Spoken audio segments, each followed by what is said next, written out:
అందరికీ హాయ్ అండి. రీసెంట్గా 36 సంవత్సరాల కుర్రోడు హైదరాబాద్లో క్యాన్సర్ తోటి చనిపోవడం జరిగిందనమాట. యాక్చువల్లీ అక్కడ చూసుకుంటే అతనికి ఒక మందు అలవాటు లేదు, ఒక సిగరెట్ అలవాటు లేదు, ఒక గుట్కా అలవాటు లేదు, ఒక కైని కానీ ఇలాంటి అలవాట్లు ఏమీ లేవు అంట.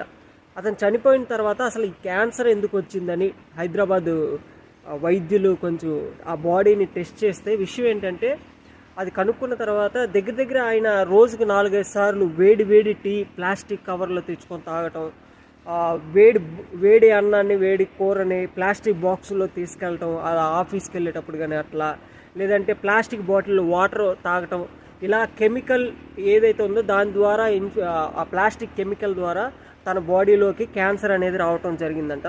సో ఇక్కడ నుంచి కూడా మనం ఏం చేయాలంటే ఈ ప్లాస్టిక్ని వాడటం తగ్గిస్తే ఈ క్యాన్సర్ బారిన పడకుండా ఉండేదానికి అవకాశాలు ఉండేది. ఈ విషయాన్ని నాగేశ్వర్ రెడ్డి అనే డాక్టర్ తెలియజేయడం జరిగింది.